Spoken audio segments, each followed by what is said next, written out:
Welcome to the EST Hangout. This is the EST Hangout, and today's guests are...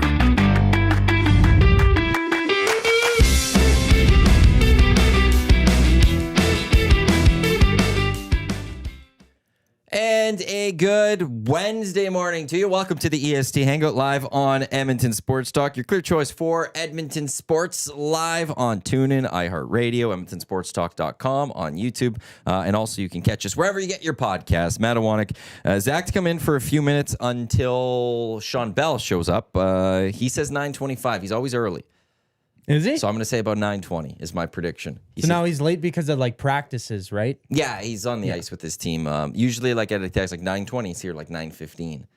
Today he says likelihood 9:25. So I'm going to say it's 9:20. See, that's a good thing to do because if you're showing up late to anything and he has a reason to be late, I guess today, not here for 9, so I'm here, but if you say you're going to be like 5 minutes later than you actually show up, you're early. So nobody's like, oh, well, he was 15 minutes late. No, he was 5 minutes earlier than he said he was going to be. So always positioned to over-impress, right? Yeah. To over-deliver. Yeah. No, I like that theory. I've been praising him every time it comes to him. Like you're here on time. Like you're here earlier. Like I think he does it on purpose. Good on you. The other voice you hear, Tom Vernon, back on the Hangout, Crestview Strategies, former broadcaster, or reporter. What broadcast reporter? What do you like to go with?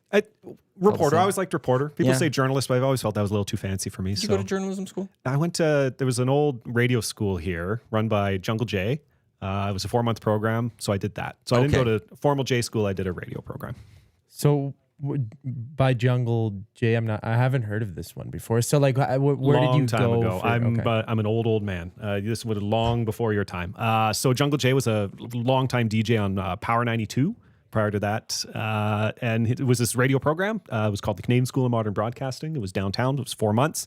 It was kind of a radio boot camp. We did radio production. We did on air. We did all sorts of fun stuff. Wow, yeah. So it got me my first job. It's a legendary school. Yeah, legendary. The stories of it. There's some stories. Are far and wide. That's Google the one where the she took the money and ran. Yeah, there was some. The president ended up in jail in Georgia. Yeah. She got arrested on some top talent modeling scheme of some sort. I don't know all the details. If you Google it, it's all there. I wish I could have went there instead of name with the stories. No, it's you find the people that went through that school and are still in broadcasting, and they'll gladly talk about that they went to that school and they got through that school. I worked at Staples when I went to that school, and a week before our graduation, the president came in and bought the diplomas off of me.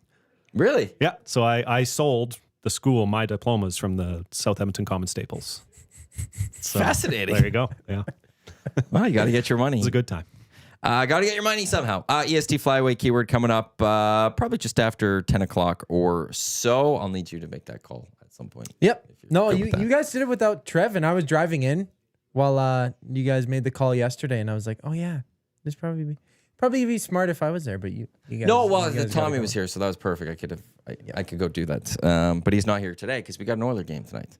Oilers and Golden Knights. That's coming up, which means the GCLD's Oilers Stream pregame show's 5:30 today because it's another 6:30 game. I like these early starts. Yeah, I have tickets to tonight's game, but I can't go because I think a Girl Guides commitment. So anyone needs tickets. I think they're for sale. It's a buddy and I. We have them. So stay tuned to Tom. Yes. You might have tickets for sale if you want to go to this game. Yeah. But yeah, this 6:30. It's nice. Done by 8. Yeah. On a Wednesday night, as opposed to like when we've had those. I think we've had a few last year. The 8 o'clock Wednesday night starts. And they get pushed, right? It's not 8 o'clock, right? And I like those second game when the TNT doubleheader where they just get pushed later and later. And I'm a Nighthawk, that's fine, but it is nice to. You are? Oh yeah. Even how many kids? Just 2. 2? Yeah, I went to bed at midnight 30 last night. Like that's par for the course. Yeah. Okay. That's fair. It's the only time I have to myself with 2 kids, right? Get them to bed, get yourself a couple hours, right? I would say that's like a regular night for me, but I don't have any kids, and I usually come around 11 a.m. here, so I get to sleep in. That's pretty good. Yeah, like the 8 p.m. starts during all the first and second round, it was all 8 p.m. starts. Like solidified, was it not? It was like Vancouver, and then third round, it was like, yes, finally the breath of fresh air. The 6 and 6:30, 7 o'clock-ish starts. Even that much earlier, it's so good. And I can't even imagine how it is like if you're somebody on the East Coast wanting to try and tune into an Oilers game, even at a 7 o'clock start. So what, it'd be 9 over there? We live in the best time zone for sports. East Coast East time zone is 9. The Maritimes is 10, unless in Newfoundland then it's 10:30 Yeah. for a 7 o'clock start. 30. 10 Newfoundland is 3.5 hours ahead of us. Is that the only place in the world? Like, how many places in the world that got that 30? Yeah, they're the only one with the 30-minute time zone. Because there's somewhere it's like you drive to a town that's only 20 minutes away, but it's a completely different time zone by an hour or something like that, where it's like time is irrelevant, 20 minutes here and there, but 30 minutes, huh? Newfoundland does it right. They do it right? Well, they should. Zach's in favor of the more 30 time minutes. zones. More time zones. Zach wants it broken down by 30 minutes. Cut them all Break in it down half. by 10 minutes. So when you're in Edmonton, it's 9:12 right now. But then when we get to Lloyd, it's 9:47. Yeah. Or 42. And then when you like it, just break it up into 30s. Zach's in favor of 30-minute ones. Yep. Let's do it. I wonder what the names would be. And I don't even know all the time zones. I can't even name like which parts of the like East Coast. I'm like, okay, at what, Atlantic time or whatever, Eastern Pacific. I don't even know. I have to Google it every single time. And if I see a post that like, say, I think on that computer in the Nielsen show room and the other studio, we have it. So I open ESPN to check like the latest news. And it's like a different time. So I have to think in my head, I'm like, so was this, what time is this in Mountain our Time? computer? It's like, well, on the website, because Usually it's it like the defaults to our time. Oh, does it? Oh, well, It defaults to the computer time usually. It's supposed to. the computer time's right. I actually haven't noticed, but I'm like, wait, is that, okay, it says 5:30. Was that an hour ago or was that 2 hours ago? What time is it? So I always have to search that up. I don't like it. How does daylight saving time mess with you? Like, I mean, oh man. Ask Tom Gazzola about his mess ups with the daylight savings and all that. No, it doesn't mess with me. I don't understand it though, because it's called daylight savings time, but you're actually not saving any day, because if it was already dark at 5, then now it's just dark Well, at 4 didn't it o'clock. end? It just ended. Yeah, Daylight it just savings ended. Oh no, David. So then in spring we jump forward, spring forward, and daylight savings. So you can begins. golf in the evening. Just keep it in place. Just so we can golf in the evening. Or play softball if that's your thing. I don't understand. So yeah, no, daylight savings ended. Yeah.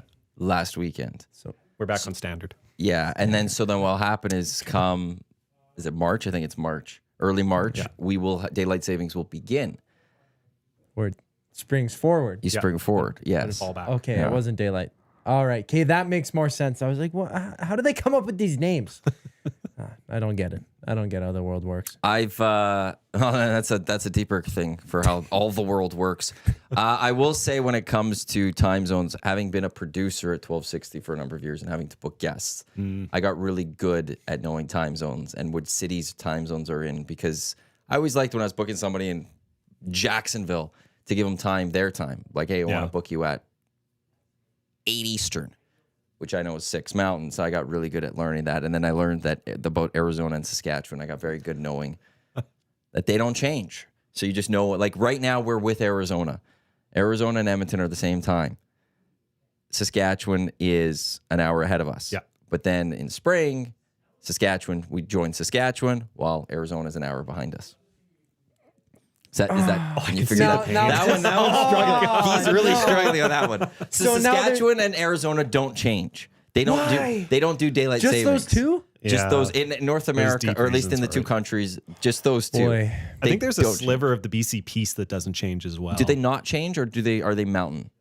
Yeah, it's something like that. Yeah. I'm gonna have to go down the rabbit hole of this, because now realizing that the time changes, but only in specific areas. Oh my gosh! It's witchcraft in Saskatchewan. Yeah. I did many stories there Just about make it this. up. Yeah. Make 30 And minutes. and wasn't that because of the cows and the farms? Oh, there was. I mean, I Isn't that interviewed the people, story? and one person said Saskatchewan can't change because the world sets their clocks to Saskatchewan time. I had one lady say, "I don't want to do it because it'll fade my curtains faster." Right? And there's it was and all sorts of stuff you wouldn't believe. So it's a lost argument there. Yes. Yeah. So those are the two places they don't change. Have you ever been late because of a time change? No. No. No. No. Well, Although guess it does I it just realized I haven't automatically changed my stove or my microwave. I never change those. Like, it would be like an hour ahead but or you live at behind home. the entire. So you're living on Central Time now. There you go. Yeah, I guess so. Yeah. I go upstairs in the morning and I look. I'm like, what? Am I late to work now? What's going on? And then I check my phone. He was just about to say, "What are you talking about? The Oilers game's at 7:30 tonight. I don't know what you're talking about." Well, there was someone, I was listening to a different radio station from Fort Sask, and they were going to do a news story about some guy in like Ontario who said like he doesn't change time zones, or like he doesn't do daylight savings. He doesn't honor it. So he lives in Toronto or whatever, and he stays on his time. And I'm like, wouldn't that just be very confusing? Wasn't that Kramer? Didn't he go early? Right? There was a great episode on that too. There was also a Corner Gas episode for anyone that's watched Corner There's Gas, Saskatchewan. where Hank did it. Hank did not, like he did his own things and stuff, and it was something else. I don't know if it'll ever go away. No. There's always talk. It always comes up. Some politician every year brings them up or something, and I think the issue will always be which one do you go with? Yeah, and I think it's a Twitter and Facebook thing where nobody really liked it, but we lived with it. But now that we have Twitter and Facebook, everybody hates it, and it's this growing thing. I think someday it will be gone. Yeah. We're just going to do it wrong because that's what we do. 30-minute time zones.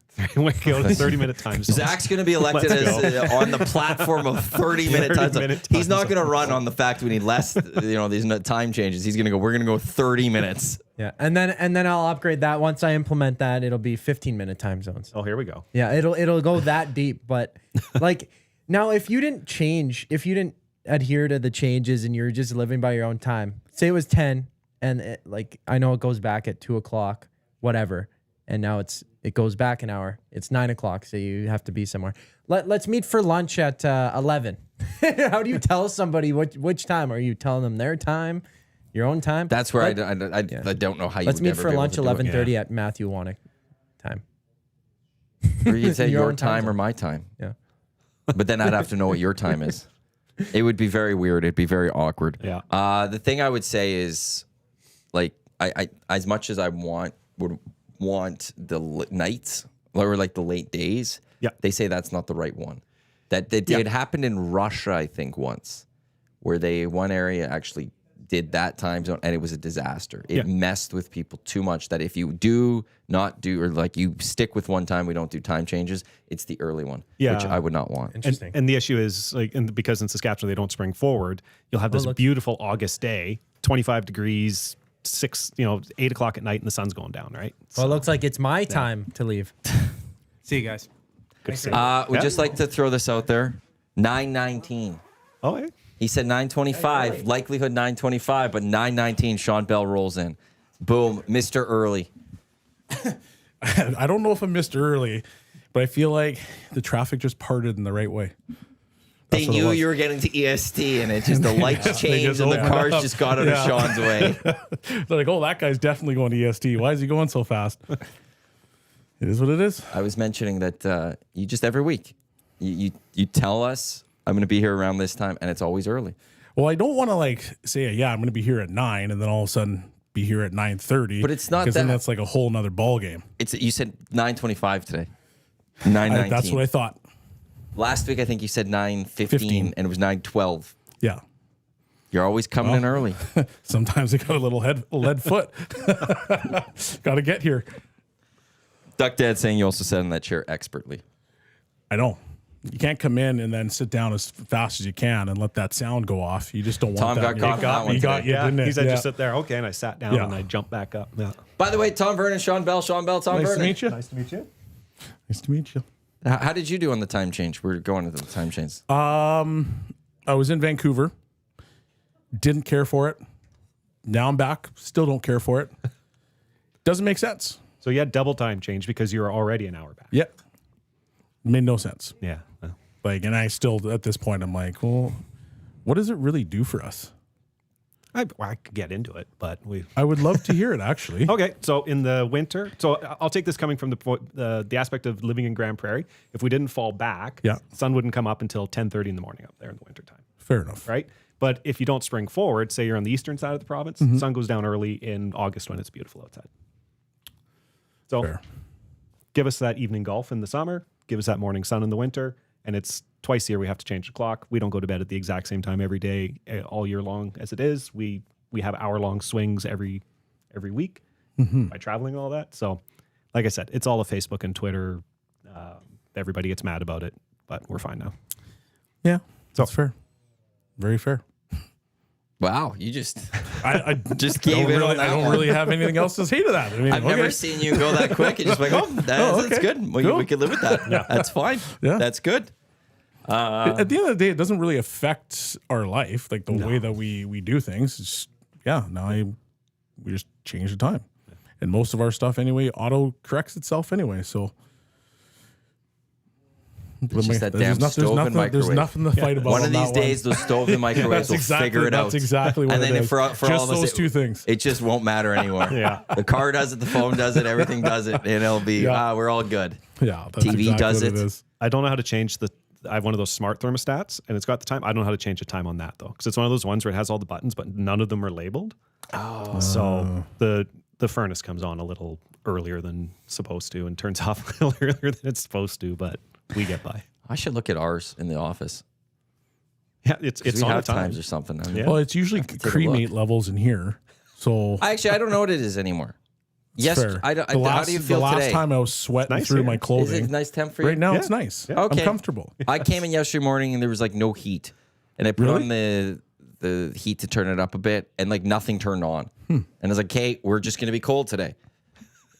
I never know what to expect in this building. That's fair. I have yet to figure out our thermostat. I have yet I to feel figure like out the the proper other room temperature. is better. It's more predictable. This room is the one that's just like, am I going to be freezing? Am I going to be roasting? Have I ever explained the why it's different in this office? No, you have not. So this is all renovated after it was built because it used to be a concert hall, mead hall. Seriously? Oh, This used to be a concert, this building.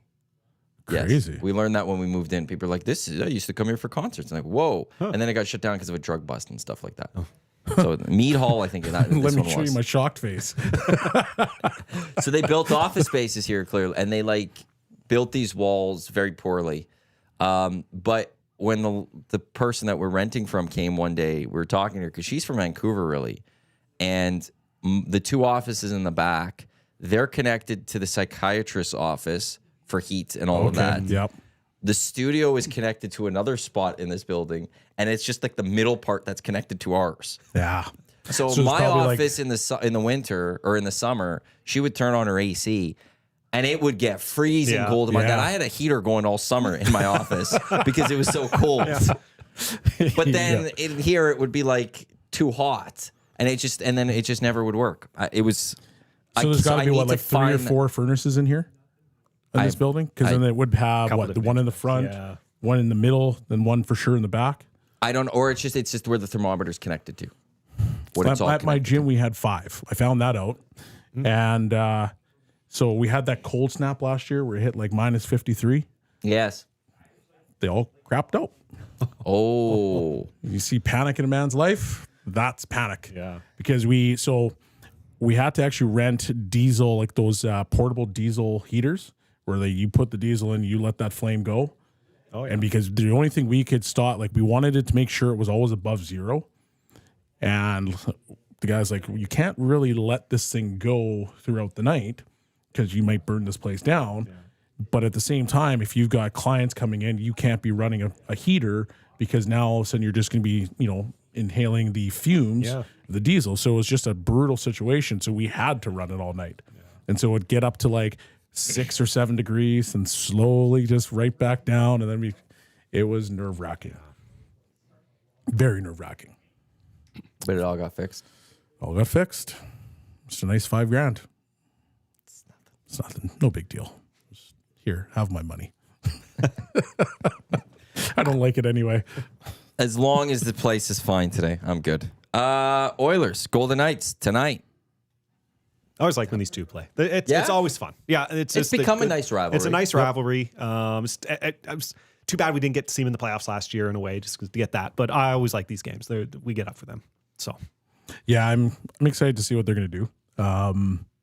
Obviously, it's a big like sample size for the Oilers right now. Without McDavid, see what they can do. They obviously won 2 games without him. Then the last game, I watched bits and pieces of it. It looked like the Oilers were carrying the play for the most part. They didn't have, the Devils didn't have a ton of shots, but they ended up winning that game. So, once again, I didn't really watch it, but was it a game where they played really well and they end up losing? Can they carry some of that momentum into tonight where they, consistently playing well, beat a heavy team without their best player? Because I feel like those are kind of the moments where you come together as a team, right? Like it didn't go well one game, but we played well, and now we're going to bring that same game or maybe a little bit more to match up tonight, and then here it goes. And then you insert McDavid whenever he decides to come back and whenever he's healthy, and now you can roll from there. So be a fun matchup. Yeah, I think they'll bounce up fine. Will and I on the morning show on Monday were looking at that Devils game as it was a scheduled loss.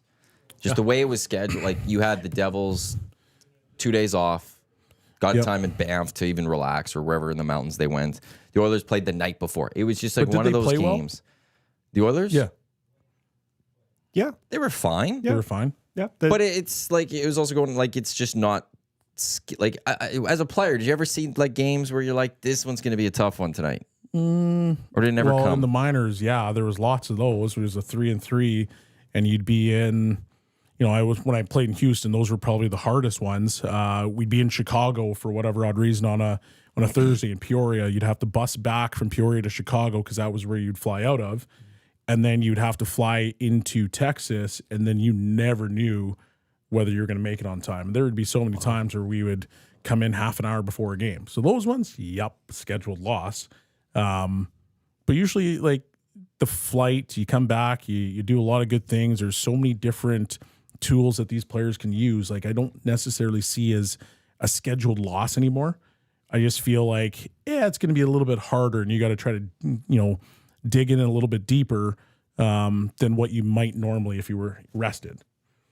So just different scenarios. You'd come in 30 minutes before a game. Oh, that we had the multiple times. Really? Yeah. And they're not canceling those games No, because you have to now, okay, so San Antonio Spurs, how are you going to kick them out of their building so that we can use it? Yeah, you're playing. So it'd be like 30 minutes and get in, get dressed. Those are hard. Well, yeah, like we play those in Pee Wee, right? Like, as a professional. Not as professional, but those were such interesting games because you'd like get up at 4:00 in the morning so that you could fly, and then all commercial, all commercial, and then you get on the bus, and then you'd have to drive to whatever city. Yeah, interesting times. And sometimes when you like fly out of like a Des Moines, Iowa, you never know if that plane's on time, if it's even showing up. Like there's lots of fun in the jungle, as if you like to call it. So yeah. Did you guys ever actually late for a game? They push it back? Never late for a game. No. We were always somewhat on time, but it was like, you're close, game time. Like, would your equipment, do you have a second set of equipment? No, that's it was on the you? flight with us. We were bringing that across. So there'd be times where like the team fans were all there and we'd be coming in, and you're like, oh, these guys are just showing up. The fans are ready to go. Yeah. They're there for warm up, and you're just rolling in, and then you scramble to get ready and get on the ice. Like, so you wouldn't even have warm up then. You wouldn't have no. You just literally get line right up and go. Yeah. Wow. It's crazy. That is fascinating. Yeah. Oh yeah. Like there's so many stories like that in the jungle, right? Like you get into the East Coast, and I never played in the East Coast, but we ended up using one of my first or second years. They had like the semi-truck trailers that they would retrofit with like bunk beds. And so the teams in the East Coast would literally drive all night, and they'd be like 13-hour trips, and you just be in your bunk and then travel all night, and you get to the spot to whatever city you're in the morning. That can't be legal. 8 or 9. Yeah. That can't be legal at all. There was so many different stories like that. And Grand Rapids actually had a really nice bus, but the trailer, it was all just bunk beds. And it was like, probably had, this much room in your bunk. You had a little TV that popped down. Wow. So you could watch TV, but it was very interesting. Very interesting. East Coast Hockey League. If you ever want to hear stories, you get a few guys that play in the East Coast for a long time, you get them to sit down, and you would be like, oh my God. Like the stories that would come out. That's all. Everyone wishes they played for that after those, don't they? No kidding. No kidding. So how do you guys think the Oilers are going to match up though tonight against the Golden Knights with what you've seen? Can they do it without McDavid? Yeah. And we saw Draisaitl. My favorite tweet, it always comes up. This bad deal. Draisaitl's not a great player. I can't remember the exact quote of it, but it always comes up every time, McDavid goes out and he goes off. He's going to drive the play tonight. They're going to be fine tonight. They'll come out for this one. Like I said, it's a rivalry game. New Jersey, not a rival. They played well on that, but they'll get up for this game. I still have, their defense could still use some work, but I mean the goaltending's been the goaltending. The forward lines, I think they're clicking in, but now that penalty kill. I want to hear your perspective on it because it's not good. No, it's not. But it's just not. And okay, the first 4 or 5 games of the year, okay, but they're a month in now, and it's still not good. But Can this be corrected? Yeah. Well, it can, because I think you saw a bit of that last year. Like, it wasn't great for most of the season, and then all of a sudden they made a couple tweaks. The thing that shocks me about the PK is that it's literally the same PK they ran in the playoffs. So how do you not know? Maybe it's Like just the fact system-wise? that, maybe it's all of a sudden now because you've lost a few of the players that were Like, it's on new it. guys. And, and they're now trying to figure out what that could be. Maybe that's one of the reasons why it's not doing well, but it's the exact same system. They're always pushing over the top. You have the middle forward. He's trying to take away the seam, and he's also trying to take away the bumper. And they're trying to keep you to the outside. But the problem is that teams are just picking apart the seam. So that middle player is not necessarily in the right spots. And when you go across the seams, and myself and Tom, we've talked about a lot, it's like crossing that Royal Road. Well, the percentage of goals goes up by 30%. And when you have the elite shooters on the ice, which is what the power play is, well, likely of those goals, you might be actually closer to 50%. And that's why every team tries to go through the seams and they pick you apart. So you've got to do a better job of being in a good spot where you can take that away, and the Oilers aren't.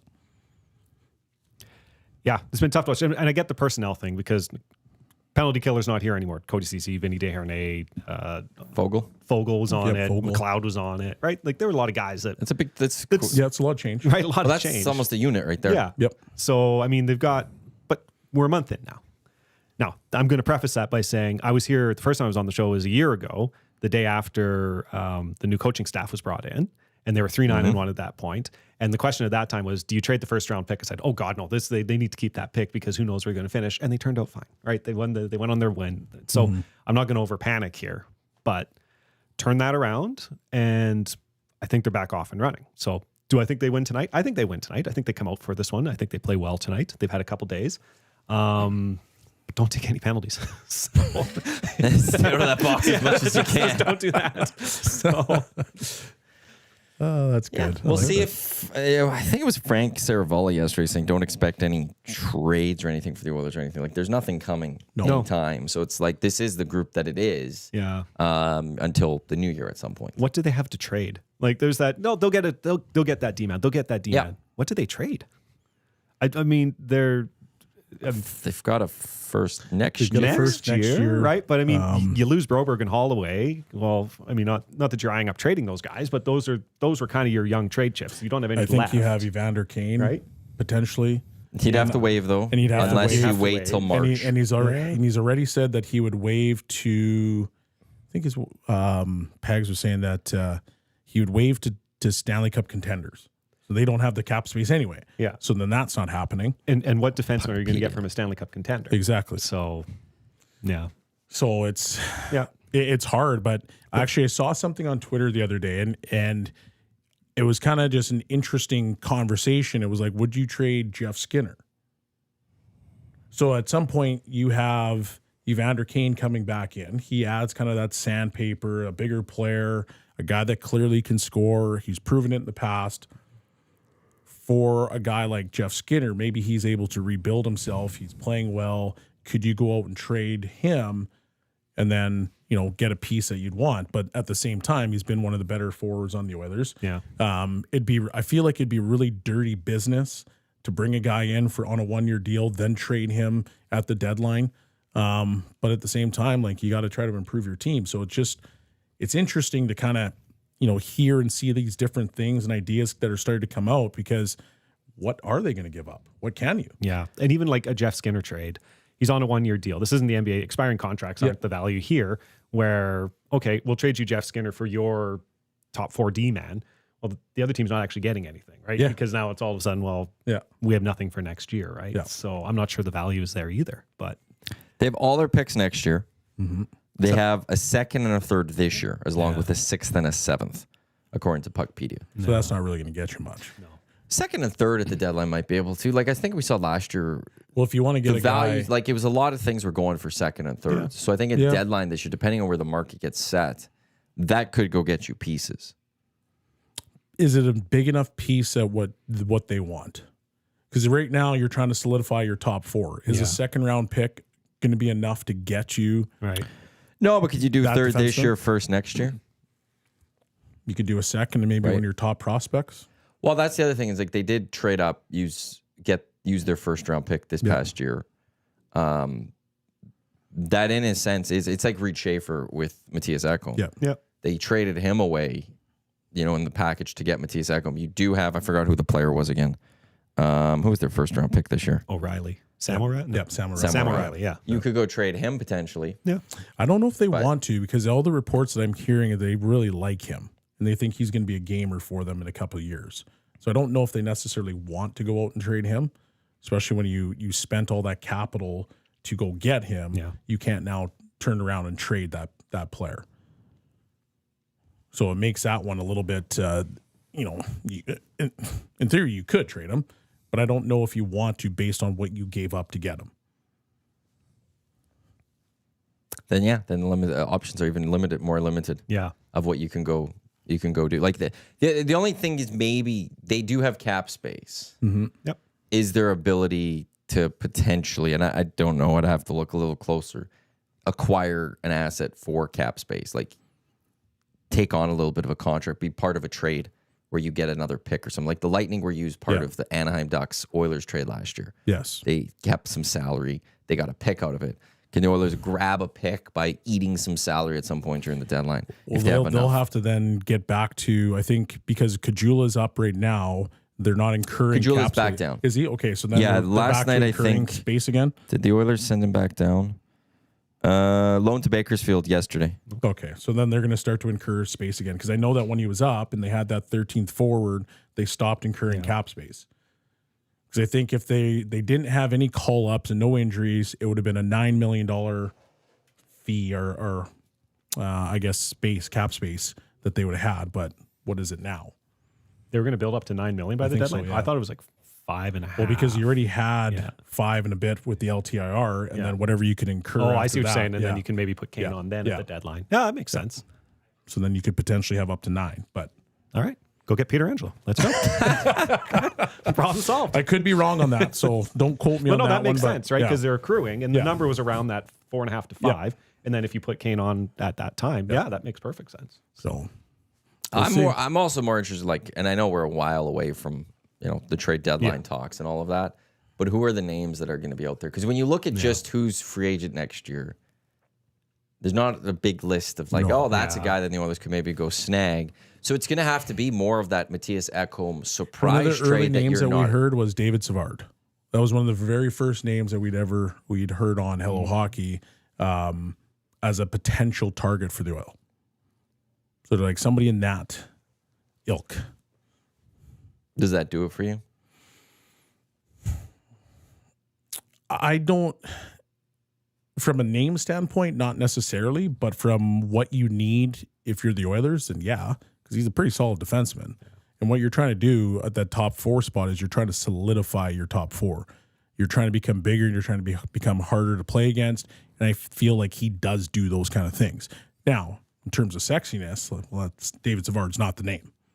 So can Oilers fans live with a guy that's coming in and he's literally just going to be there to help shut guys down and provide a little bit more sandpaper, or do they want to go big game hunting? This fan base likes sandpaper, right? Like, let's be honest. They do, but they like big game hunting Sure, too. they like big game hunting too, but So not big, like Matthias Ekholm is. Do you consider that big game hunting at the time? Because there's a little bit more of Matthias Ekholm was a stud for a long time. yeah, no, but he's not flashy, sexy, right? As a defender. No, but if you would have had a name and you're like before he got traded, if somebody had said, "Hey, Matty, we're going to get Matthias Ekholm," you'd be like, "Absolutely," because his name's big enough to say that he's got a little appeal to him. David Savard, you're probably like, sure, good player. Yeah, there'll be a mix of Oiler fans, I would say, then, to a non-sexy trade for defenseman. Yeah. Because there would be some that'd be like, no, they want the big game hunting, but also the Oilers don't need that. They don't need that Because you've got Bouchard Ekholm, that can do that. You've got Ekholm, who's a name. And then obviously you've got our controversial player, Darnell Nurse. He's in your 3. Those are your 3. Yeah. You don't need a guy to come in and run your power play because that's Bouchard. You need a guy that can help solidify that second pairing with Nurse. That's what you need.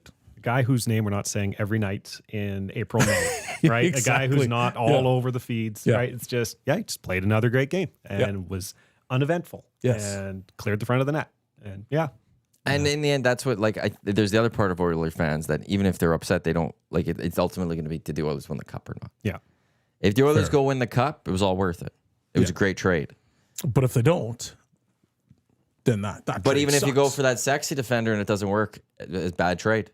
Yeah, but you get a little bit more. Should have went with the less get a little bit sexy more guy. leeway if you went with the sexy pick and it didn't work out. People would be like, "Yeah, but you went and got that guy." Yeah, You don't have to worry about leeway though. If you're Stan Bowman or Jeff Jackson, you don't have to worry about the fans in that perspective. You don't have to worry about leeway. This is year one, largely for both of them. Yeah. Well, sure. We'll agree to disagree on that one. Why? We'll agree to disagree on that one. It's year 2 for these guys? Well, I'm just saying that the leeway part I see for what you're them saying, yeah. matters a little bit. Yeah.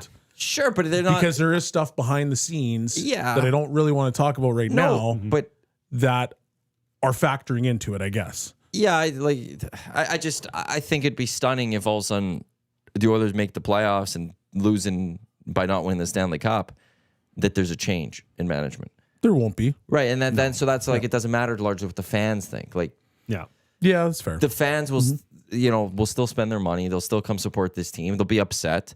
Look, a lot of fans were upset with Ken Holland through a large part of it. They still supported the team. And you know what? Part of it is I don't want managers to a degree managing based on what the fans' think, emotion's going to be. True. You got to go manage based on what you think is going to be the best for fielding a team.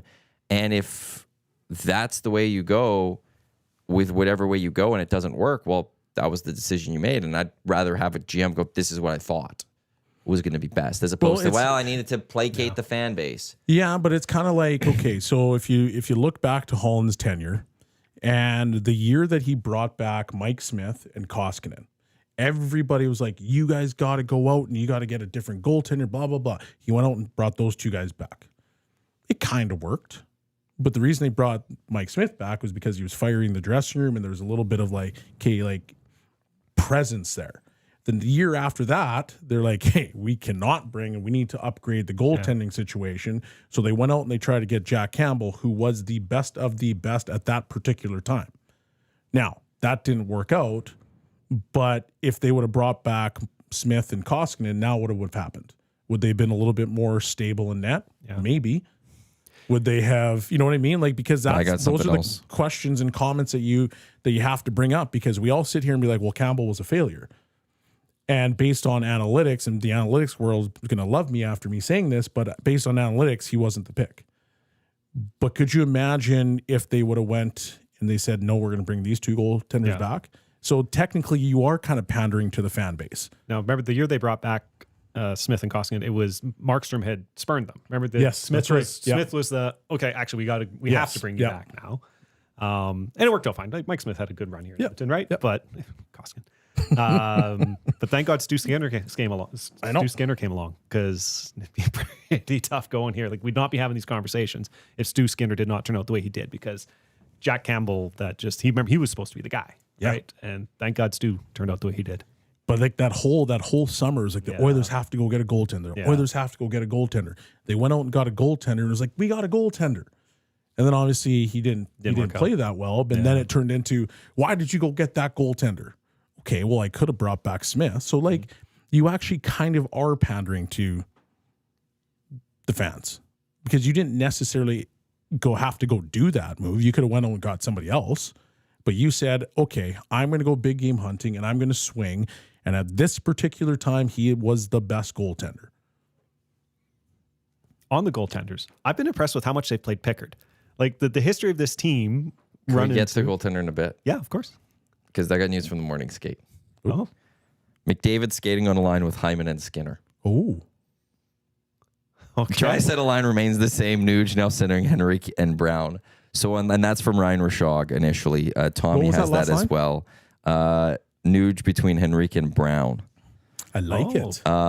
So as Rashog adds, based on this, looks like McDavid would be in unless they're doing this just for the skate.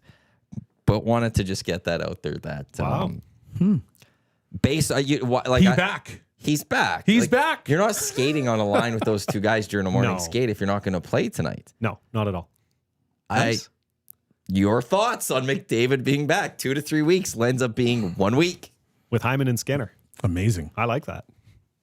You think it's amazing that he's back? I'm just saying it's amazing that he's back in the sense that, hey, McDavid's back. However, if it was 2 to 3 weeks, you would rather see him heal take the fully, time? take the time to be fully healthy and then play, because you don't want this to become a nagging injury. Now, at the same time, nobody knows their body better than that guy. So maybe he's like, yeah, I can deal with it. I can manage this. Because what's the next game? It's the next game Saturday in right? Vancouver. Couple more days. I don't know. I like anytime I can watch Connor McDavid on the ice. Absolutely. It's fine. And he's not going to come back. He knows, as you said, he knows his body better than anyone else. I like that line. I like how the Draisaitl line's playing, right? So I like that they're coming back and leaving that one together. Remember when I said I like the Oilers' chances tonight? I'm doubling down on it, and let's go. Well, I think I got to build an EST parlay. I forgot about that. I don't want to take anything boys, away from but- Henrique because I actually like his game. Yeah. But does this not make more sense if you're the Oilers to have McDavid, Dry, Nuge down the middle? The three-headed beast that we've been talking about for years. Yeah. And we need to get that third line kind of going a bit there, right? And putting Nuge and Henrique and was it Brown? Yeah. Putting those guys together. The three guys know what they're doing. Yeah. And so I like to give that a look. And against a team like Vegas that is deeper, to have those three lines going. Yeah, I like that. Obviously, McDavid's not on the cool bet lines right now, so I will wait for the cool bet line because I think if McDavid's playing, you got to add some McDavid points. Yeah. If he's back, as Reed pointing, only missing 3 games. Do you remember the good old days when there wasn't all this? We didn't know everything at all the time, and there'd be an injured Oiler, and you'd come and you'd be at the. Maybe you didn't see the pregame skate and you're standing there and they announce the starting lineup and out comes Ryan Smith and the place roars because he's been. I miss those days. The excitement of being in the building of the surprise, right? The surprise, right? Yeah. Oh my God, it's the Undertaker, right? Like it's just. See, I've said that with wrestling that there's no more surprise. I don't think in wrestling. No, no, Like they're now- doing a better job of hiding it. But there's always gonna be somebody gonna Someone leak will it, always- I think. Someone, but they do. But you're like- right. But there's better. They're trying to find ways to make it, easier to hide guys.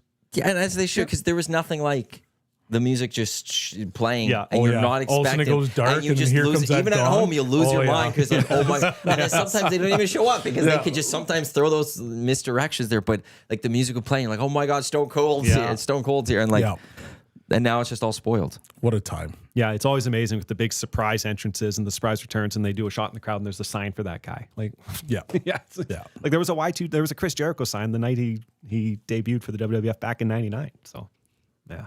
Oh, I remember that whole countdown. Oh, wasn't that something? What a time in life.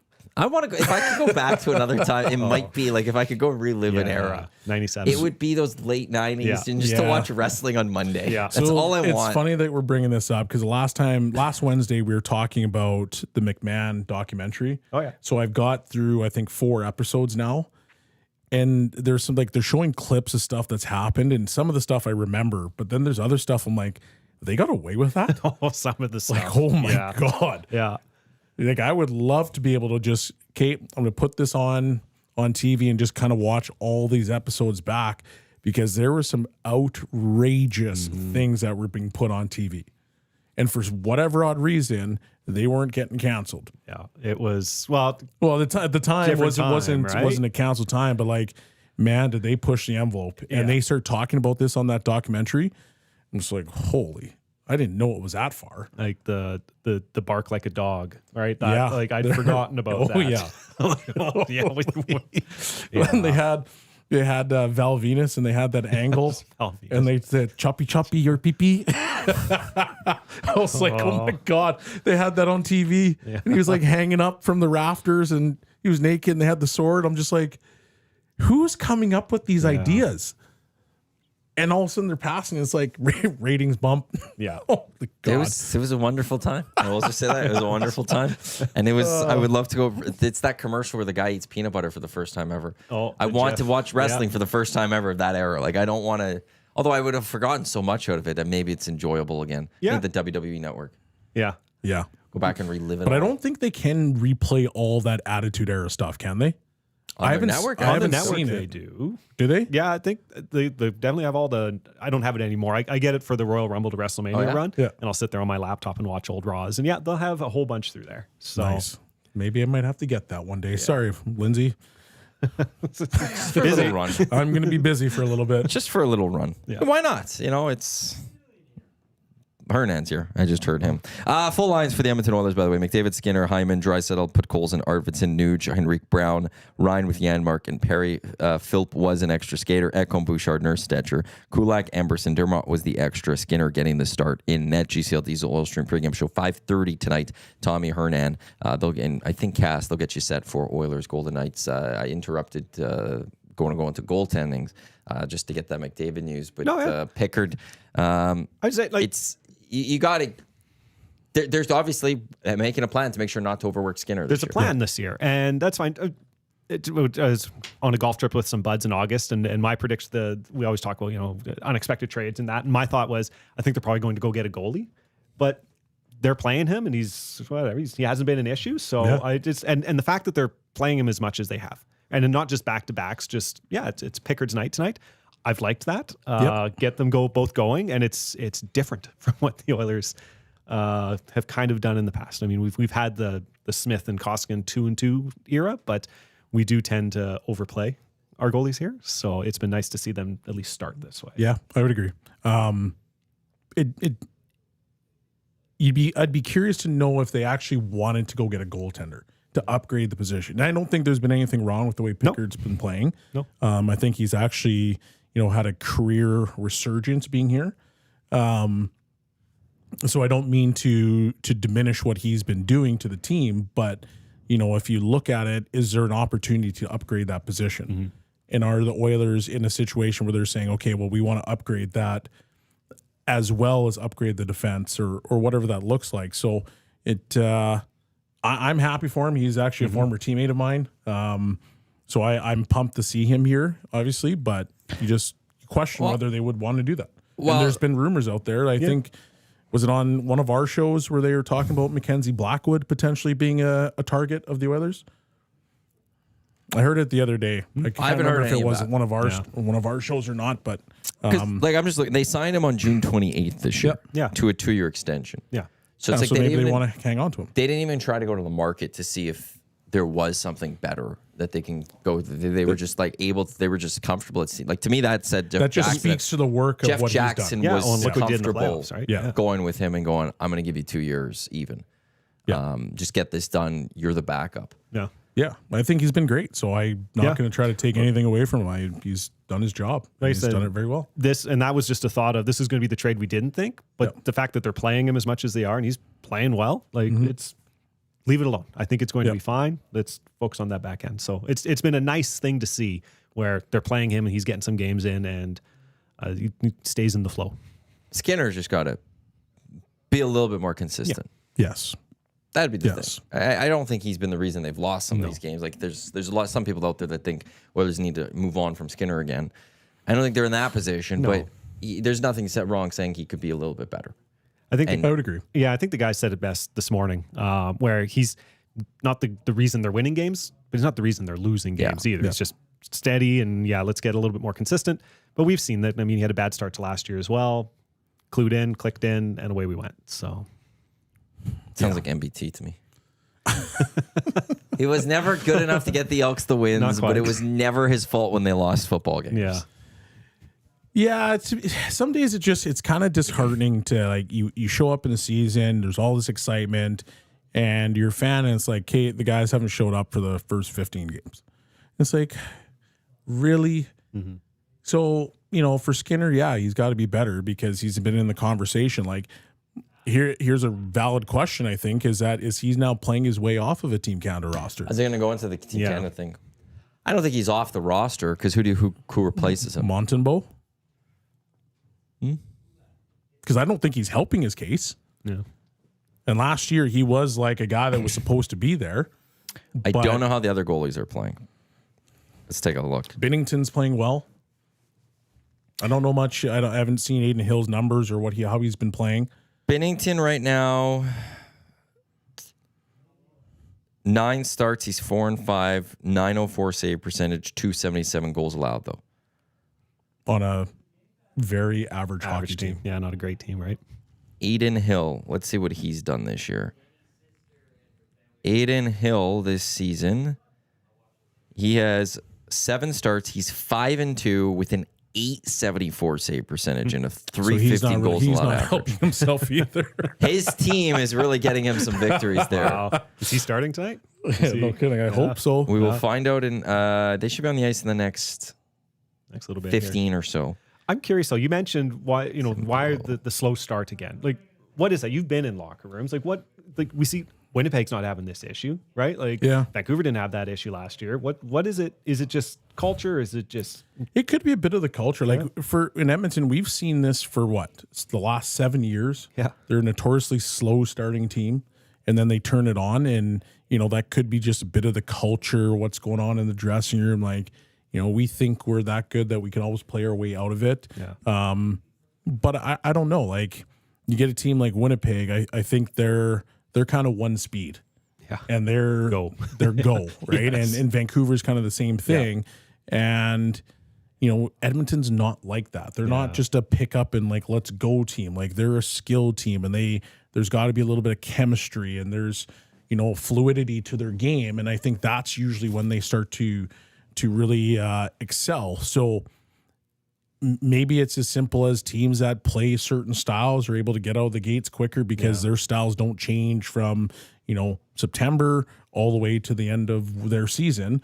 And you know what you're going to get. Yeah. But at least maybe there's just like layers to what you're trying to do, and you're trying to peak at the right time. Yeah. Could be part of it, but it does suck to kind of see that they're slow coming out of the gates when this is your Stanley Cup, bust East season. Yeah, you want to get back to it. So I'm ready to go. And that home ice, right? It would have been different if Game 7 was here, right? Yeah, so get those wins in the bank, get those points in the bank. So Montembeault, 897 save percentage, 337 goals allowed average. He's not doing much either. He's 3-5 and 1 in 9 starts. Who else would be even on the radar? And then Skinner is 881 save percentage, 331 goals allowed average. Oof. So early in the season, no one's really come on the grade going, I got that job. Binnington, I guess, is the lead. Binnington's probably the lead.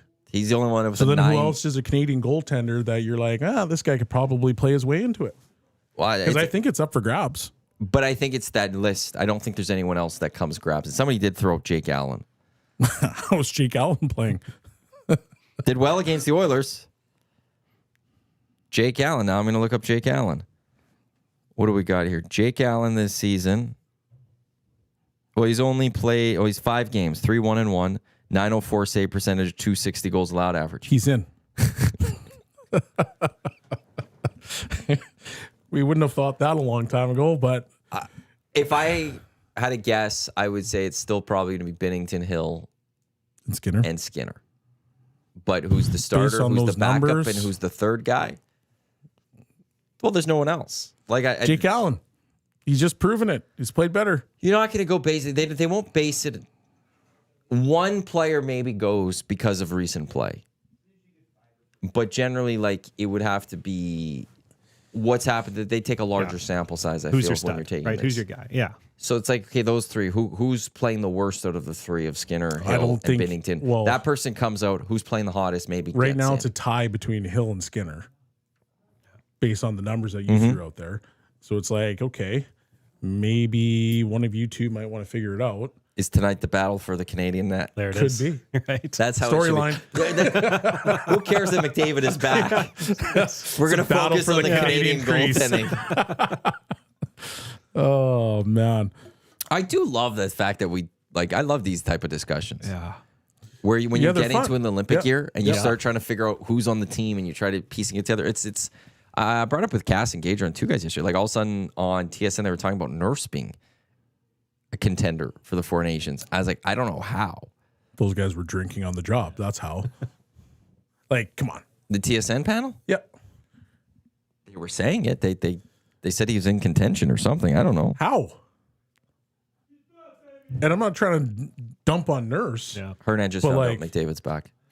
Yeah, he did. Yes. That was, we just heard Hernan slam the table. And go, he's back, baby! He's back. He's back. Thanks for listening to the Hangout, Hernan. Appreciate it.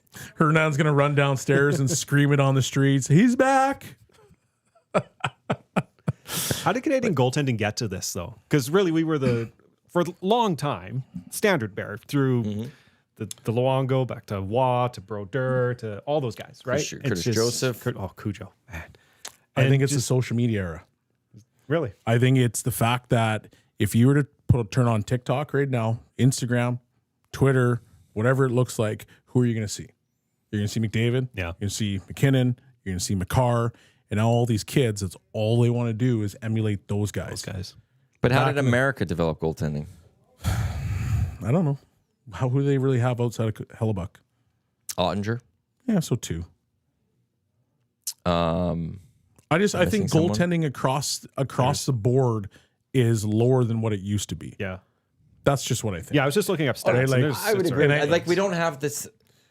But like when 20 years ago, we knew of like 6 or 7 stud goalies in hockey. Yeah. That would go play 65, 70 games 100%. that you would see. But We don't back have that then, anymore. Rock'em Sock'em, you would turn it on and you would see so many highlights of those 6 or 7 stud goaltenders, and they'd be highlighted across TV, and people would be like, "Oh, I want to emulate that guy." Yeah. But that doesn't happen anymore. All they want to emulate is Connor McDavid because he's on every highlight pack. They want to do McKinnon. They want to do Point. They want to do Marner, Matthews. That's who they see. That's what they want to emulate. So when now they pick up a stick, they're not saying, "Oh, I want to be like Igor Shesterkin. And Yeah. like it's like who's that?" Yeah. He's not even a factor. So that's what I think has happened. It's kind of the social media world where Yeah, it's I just guess. like, this is what I see all the time, and this is what I want to emulate. How many kids out there, their favorite player is a goalie, right? My brother growing up, his favorite player was Andy Moog, right? A buddy of mine, his favorite player was Patrick Waugh, right? Yep. Their goalie was their favorite player. But Yeah, I guess because you'd it's go play street hockey and you'd be like, I want to be goaltender so you can like throw the save just like Patty Bill Waugh. Ranford, right? Yeah, Yeah. right? But now it's Yeah. like, that's not happening. Yeah. No, yeah, that's a good point. So I was looking at goalie stats, and it's early in the year, so there's still lots of good goalie stats. But I mean, Anthony Stolarz is on that list of. Oh yeah, he's the guy in Toronto. Okay, yeah, but yeah, the I least guess. guy. At least he'll get the he'll get the Toronto bump. Maybe he Jared, goes. Jared on the nasty chat just says USA has Otter, Hellebuck, Swayman, Demko. That's Right, I knew they had a couple more. That's stacked. That is very good. Sweden's got some good goalies. Sweden's kind of been a Think? goalie factory lately, have they not? Well, yeah. Or no, that would have been Russia's Finland also would have been been a the good- goalie factory Is it for a Finland long then? time. Yeah, I don't know. And if then it's Russia's anymore, not a part of what's going on right now with Four Nations or at the moment the Olympics. But they've always kind of disappointed on that one. I understand why, so I'm not going to fight it. But wouldn't it be nice to see just what Russia could roster? Because they'd be pretty good. Yeah, I mean, best on best is nice, but Yeah, but I there's get why. reasons. I get why. reasons. But look at like goalies, top wins in goalies: Hellebuck, Shesterkin, Lankinen, Gustafsson, Vasilevsky, Bobrovsky, Pyotr Kochikov, Carolina. Okay, Stolarz, Ottinger. I haven't named the Canadian yet. Markstrom. Where's Logan Thompson from? Is he Canadian? Oof, Hold on, I'm clicking on his name now. that's not good. He Calgary. Yeah, Logan Thompson in Washington. There we go. Top Canadian goalie for wins at 5. Bring him in. Yeah, tied with Aiden Hill. Bring him on the team. Yeah. Oilers not. He's got a 894 save percentage, 297 goals allowed average. He's right in there. He's right in the mix Yeah. too. I got to see the save percentages of the National Hockey League right now. What's going on? Oh my God. Well, it's like every save percentage I'm looking at Canada's minus going sub to walk 9. into the Four Nations with Logan Thompson, Aiden Hill, and Sam Montembeault. The 880 club. Okay, give me these save percentages here. Yeah, like Hellebuck's good, 923. Shesterkin 933. Lankin to 923. Like there's guys. Unbelievable. Gustafsson at 917. But then it drops. Yeah. Stolar's 928. Wow. Stolar's, make him. He's the guy. There you go. Give him. If we want the Toronto Maple Leaf bump. Although I think he's American. Is he? Yeah, I think you're right. Yeah. Wasn't Stolar's here Damn at one it. point? Briefly. Yeah. Yeah, he was here. He didn't even get a. Was he it the didn't even get bubble a almost chance. or Yeah, something? it was But- bubble. Because he had the art issue. That's right. That's right. And And then they then just got rid they- of him right away. Well, then I think he played late, Campbell. and they got a game or something. It was like a great story, and then they moved on from him. That's right. He was a waiver loss, wasn't he? I think he was. I think you might be right on Yeah. that. Yeah. That's tough. But I mean, how do you American know? goalie, so they like Yeah. damn Americans. Yeah. So we go. 1986 all over again. boy, Let's here we go. Yeah. What happened with the Oilers here? He was traded to Edmonton in exchange for Cam Talbot. All right. And then the Ducks signed him out of free agency in 2019. He had a good run with the Ducks. And did he come back to the Oilers? No, because then that was pre-COVID. Who am I thinking of during COVID? I thought it was Stolar's too. Yeah. With Oh, maybe they had him, but maybe they brought him back, and he just never played with them. maybe. You always had that run of Everything's just a blur now. fourth goalie coming through, Yeah. going around, right? So Sitting with Bouchard, hanging out in the bubble. Yeah, because Bouchard didn't really play that year either. No. He was kind of he didn't even go down to the minors, which was a crazy part. yeah. Whatever they did to him obviously worked, but unconventional, to say the least. That strategy works once in a while. We've seen it not work out so well here. Exactly. But right, it's always like they point back to what Ryan Smith watched in 1995-96, and look what he did in 96. And now here we are. Sure, okay, Yeah. yeah, 27 years ago. Good. It worked out fine. This is the EST Hangout. Matt Iwanyk, Tom Vernon, Crestview Strategies, and Shawn Belle with here from Hello Hockey on Edmonton Sports Talk, your clear choice for Edmonton Sports on TuneIn, iHeartRadio, EdmontonSportsTalk.com, YouTube, and wherever you get your podcast. Portions of this hour brought to you by the High Product Marketing, official merch partner of Edmonton Sports Talk, promotional products that bring the buzz. Check them out, thehighproductmarketing.com. Shop EST is still live. Go to EdmontonSportsTalk.com, very top. Our pop-up store closing this weekend, so get your merch in. I've seen some orders trickling in over the last couple of days as well. So if you want some Edmonton Sports Talk merch prior to Christmas, and now's the time because we won't have anything for sale again until 2025, which is weird to say that we're that close to 25. It's crazy. We're going to be in 25 right away here. I want to get to the qualifier for the EST Flyaway to Los Angeles, presented by the 780. It's time to give away the keyword. Flights, hotels, car to LA, December 26th through to the 30th. Warriors, Clippers, Intuit Dome, Rams, Cardinals, SoFi Stadium, and then Edmonton taking on either LA or Anaheim. All presented by the 780. Homegrown local shop right here in Edmonton, both the shop name and their in-house clothing brand that celebrates all things unique to E-Town. They work with close to 100 local vendors from the 780 to help promote and get their brands off the ground. Check them out online, 780.com, or any of their 5 locations, Southgate, Londonderry, Kingsway, St. Albert, or the Outlet Mall by the airport. The keyword to text for today, yes, that is the right word, seats, SEATS, seats to 780-218-9999. You'll go into a draw. Zacticum will give someone a call in the next, he's going to have to bring me my headphones too, in the next couple of minutes, and then we'll bring you on the air and you will be qualified for this draw, which we'll give away on November 29th. Once again, seats to 780-218-9999. It is the EST Flyway to LA. I love LA. I love Great LA. spot. Oh man, and people, you have to drive everywhere. I love driving, and every time I've gone to LA, I've had a blast, and I want to go to see that new Clippers stadium now. So It looks amazing. it looks Unreal. well. Yeah. Heated seats, massage settings on it. It's crazy. Oh, it looks amazing. It's now the standard. Yeah. Next group that decides to build a building has got to now top that. Good luck. Good luck. Good luck is right. I'm going through a thread. It's got heated seats. Like, Yeah, let's that's go. insane. Well, yeah. How much did that cost? Oh, billions. And there was so MSG owned the old forum there. Yep. And they had issues with it. So the owner just went, yeah, whatever, and bought the forum. Like, it was, That's a unreal. little bit of an investment to build $2 that billion place. cost. Yeah. And I think that's all privately funded. Yeah.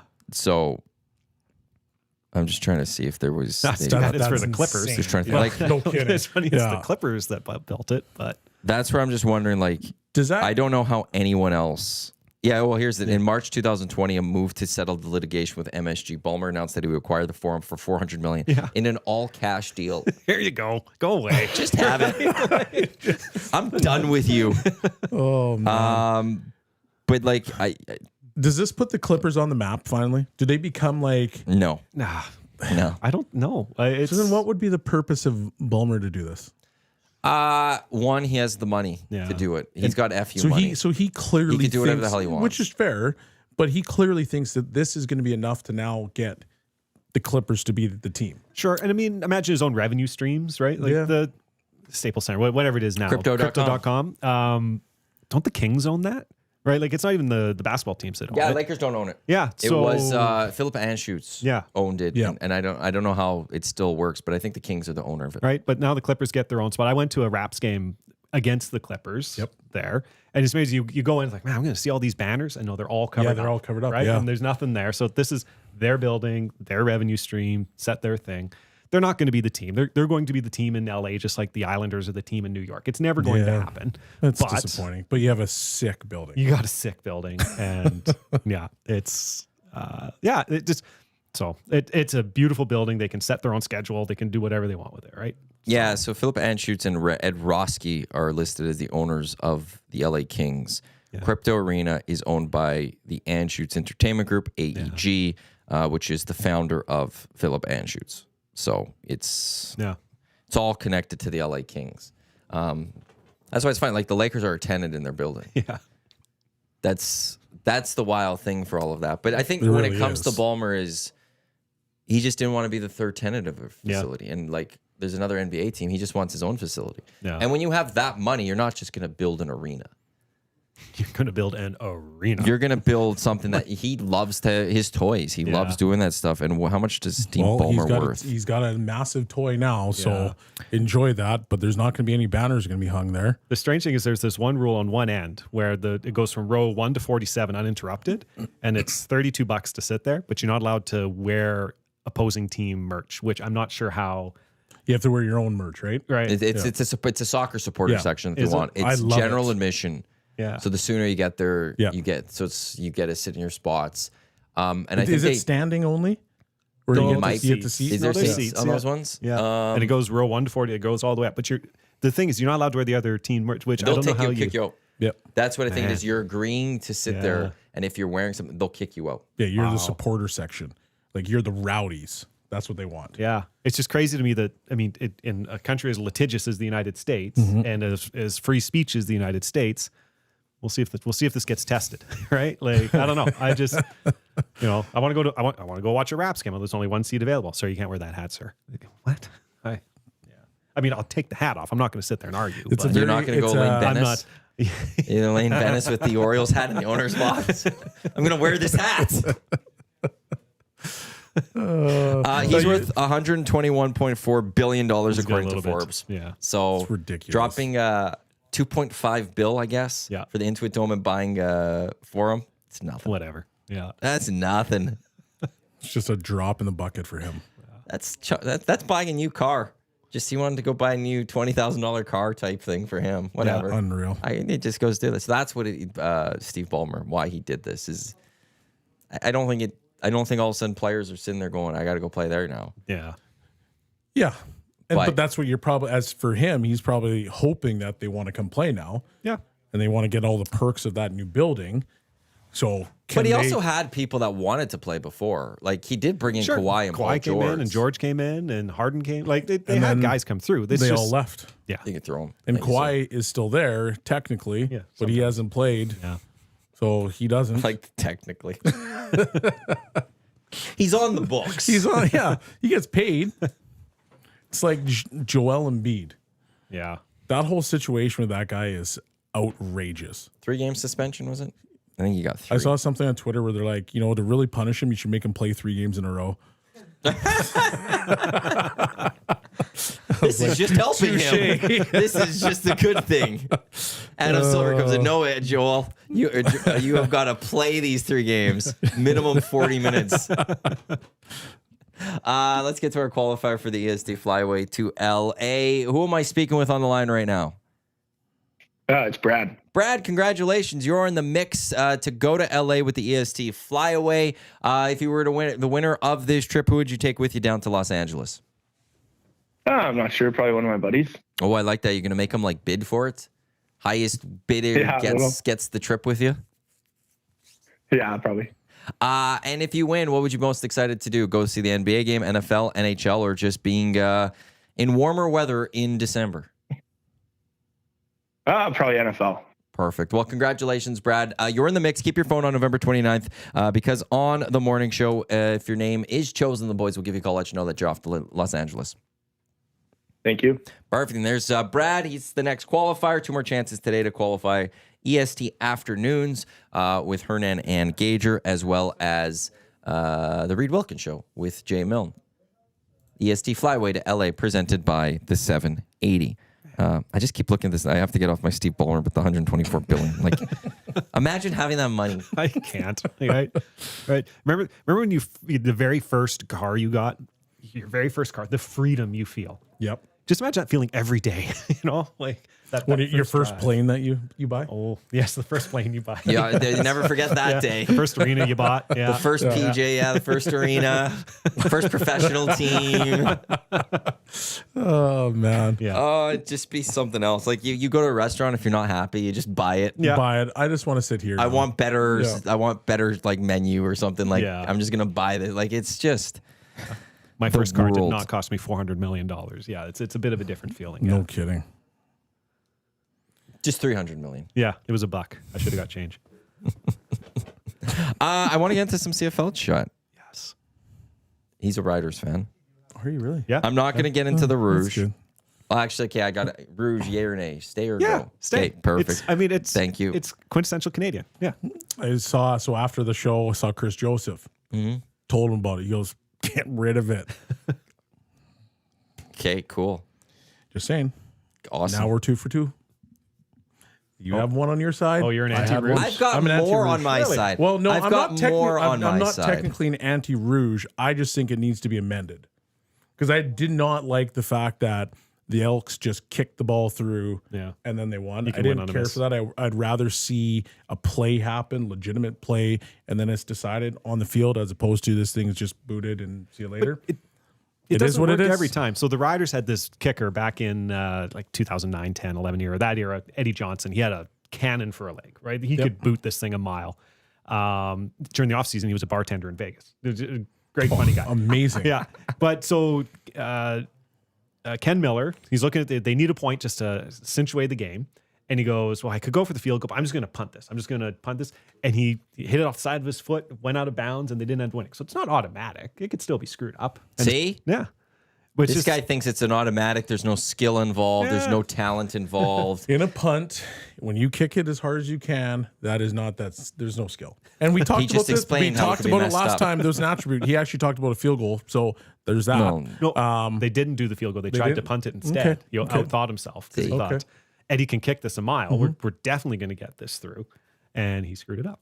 But it's just the quintessential Canadian quirkiness of the league. It right? is 100%. And that's what makes this league special, right? So I can go on record to say I would rather see if you don't want to return the ball, it goes to the 5-yard line. That would be my tweak to the Rouge. Oh yeah. You can have it, go nuts, So you got rid of the Rouge. but it's the 5-yard line. That's what I think.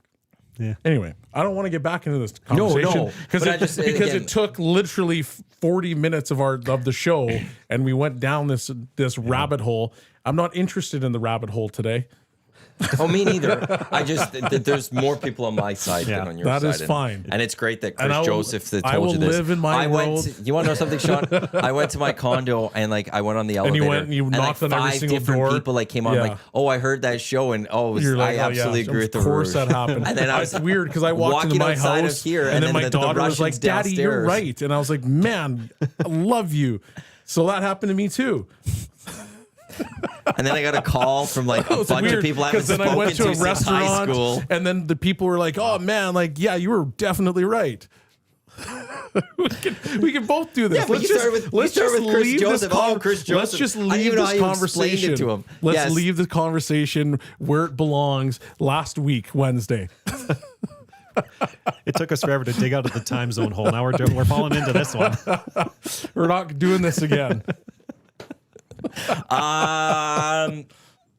That Riders defense though, like Man, it's- like this, the pressure they put, the takeaways, right? They're what plus 26 this year on takeaways, right? If that Rider D is humming, they got a shot. And Winnipeg's a good team. I was looking at, they're 9-1 in their last 10, right? CFL is all about getting hot at the right time. Well, they've been hot since their awful start, but so have the Riders. the Riders, well, Like once they started winning after right. that losing streak, they had that bad stretch in the middle, but they've picked it up. They figured it out. did they lose a game outside of that Calgary game at the last of the season once they won? No, because they had that winless in 6 or 7, right? They Yeah. had that weird tie. It was so strange at the end of the year because there was that. This is Rider fandom. It's like every other fandom. They have that weird stretch in the middle where they're winless in 6 or 7. Everyone's get rid of the coach, get rid of this guy, get rid of all these guys, and it's like, nah, they're gonna be fine. Like they'll be fine. It's not. They weren't getting blown out. They were in it, and now they're on the right side of those close games, right? And they're peaking at the right time. The run game looks good. They can run the ball. That defense looks running good. backs. Yeah, it's right. The two-headed monster there, right? And I think they got a shot. This Winnipeg team's a really good team. They're at home. They've got a good running game as well, right? They're built for this as well. But this is going to be a hell of a game. We're going back to what it was like in 19 and 20 when they met those back-to-back years, or 20 and 21, whatever it was. 4 straight wins before then they lost that last game of the season meaningless to the one. Stamps where it ended up being meaningless. Yeah. And then go out and just hold it, like largely dominate the BC Lions. Yeah. BC had their chances, but Saskatchewan didn't let them capitalize on them. Yeah. And that's a good BC Lions team. They did that too, right? And so they're hot at the right time, but they're running into another really hot team. So it's going to be a good game. The Labor Day Classic game, those are always fun to watch. I just think back to that game where Fajardo hit the crossbar and how history could have been different. 2019 yes. before the Calgary Grey Cup. Yeah. So this is their shot. And look, Harris, we were talking about this before. He's not exciting, but he's accurate. He'll get you the ball. And that's all they need. Run your routes, run the ball. Nice weather. Play stiff Just Play defense. Supposed to be like simple 8 and degrees. allow, Is there supposed to be any wind? Force Winnipeg to Yeah. potentially make mistakes, right? Because you're chipping away and doing the right things and getting the yardage you need every single time, and you put a little pressure on the opposing team. So maybe they make And those don't try to mistakes. do too much. You're exactly right. So the first series last weekend against BC, like Roland Milligan is a hell of a defensive player. Should have been the MOP. Right? And what did he do that first series? He tried to jump that route, and it ends up on a BC touchdown. Yep. Tried to do too much, right? It'll come to you if you don't do stuff like 100%, that, right? yep. And they calmed down. They played their game, and it worked out great. 13 degrees now. Is the 13. forecast and sunny in Winnipeg. I'm not seeing anything about wind that'll or be something nice. like I that. love a good So November 13th. That That'll opens be up nice. the quarterbacking, and I will say, like, Kolaros hasn't been too special this year. No, And that's the opening for if the Riders could contain Zach Kolaros in that sense. yeah. I do like the Riders' chances of winning that football game. Did he finish the season with more interceptions and touchdowns? Like That's he a had, great he had question. a terrible start to the year, but it was one of those years where Well, he did throw a bunch of touchdowns against the Elks that 1 week, so that might have that might have brought him above. a good game against Edmonton will bring you back. What do you have this year? So this year he ended with 17 touchdowns and 15 interceptions. Yeah, right. That one Edmonton game alone. Did he throw 5 TDs? No, 6 TDs. 6 TDs. So that one alone, all year, he didn't have more than 2 touchdowns thrown in a game. Yeah. That one he had 6. So if he doesn't have it brought that him one, back, right? So he would we're have been more. Look, how old is he now? He's been in the league a long time. He's got a lot of miles on him. He's got a lot of hits on 36. him. Yeah, right. So we're not seeing 2019 Zach Kolaros anymore, but the guy knows how to win football games. Well, so they needed to beat Montreal to make the playoffs. He had nice yardage. He had 331, but only threw for a touchdown, no picks. And if it wasn't for the wind, That was what was that? I was driving at the time. Yeah? I was picking up someone from somewhere. My kid's parent, right? You chauffeur. So I was chauffeuring, and my phone's just going off. And my wife goes, "Oh my God, the end of this football game," and doesn't say anything. I'm like, "Hey Siri, send Sarah Vernon a message." Like, what? Like, oh wait, hold on, stop. Right? Like, it's just Yeah, don't send a message now. Like, what? You can't just leave it at that. What's going on? Yeah. And so the description I got, and then I got a description from my buddy Freddie, and it was like, oh my God. Like, yeah, it's just, only in the CFL. God maybe wants Winnipeg to lose at home. Perhaps. Clarence just hasn't. Saskatchewan deserves it at this point. I hope they win with the Rouge. Oh God. Don't don't go down this path. Yeah, we got K-Gill 39. If you guys talk about the Rouge one more time. I know. But then you got Tube Socks going, I'm only here for Rouge talk. And Box Pounder adding hashtag long live the Rouge. I'm out of the Just Rouge throwing that talk one. for at least I'm just another reading week. some nasty chat I'm just comments. saying, That's all I'm reading there. All-time saying. Simpsons That's all I'm reference, getting there. right? The all-time Simpsons reference. Yes. Yeah. The Saskatchewan Roughriders, who only scored 2 Rouges all of last year. Oh man. Matt Hyman, I how hope they dare do you, too. Marty? You know what? What? I hope. The Screw it. winning I on the hope they Rouge? win on a Rouge. There you go. Let's Like go. a game-winning Rouge? I'm in. Game winning walk off. It's fun. That's what I'm here for. It's enjoyable. I'm here for the Rouge, and then I'm going to do a shot after they do it. I could live with that. I could do that. I'd jump in on that. Yeah. Yeah. If they win by a Rouge, we do a shot. We just FaceTime each I'll other. and we message do a you. shot. Yeah, I'm like, Okay, we're done. doing a shot here, Belle. Done. Let's go. Done. Who else is in on this?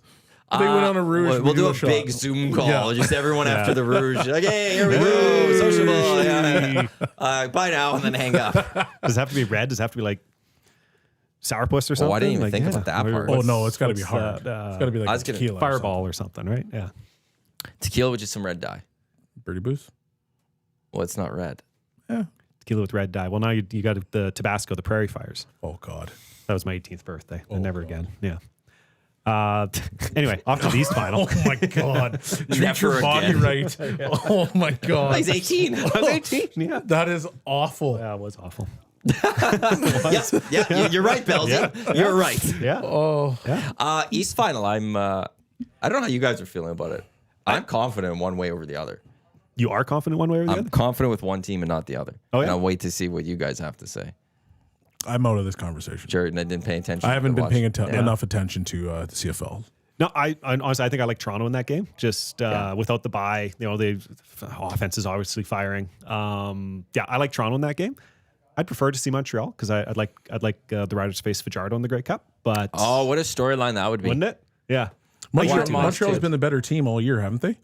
See, and this is where It's like, been a weird year. but Montreal hasn't been good. Yeah. For the last while, like Ooh, they kind of peaked early. Now they're falling off. They were like undefeated almost, basically Yeah. for the longest time. I think maybe can't remember when their first loss came, or Yeah. they had one loss. It was if you go through a run from mid-August to the end of the season, they beat Saskatchewan because Brett Lawler couldn't make a damn That's right. field I goal, was at that game. Yeah. and then a missed field goal returned for a touchdown. Yeah. They then go play Edmonton, and Boris Meady misses a field goal, and then MBT couldn't get it done twice when the Elks got it right to the end zone. And maybe with that one, you give credit to the Owls that they held on still, but okay, there was a game where you sit there and like the Elks should have had that.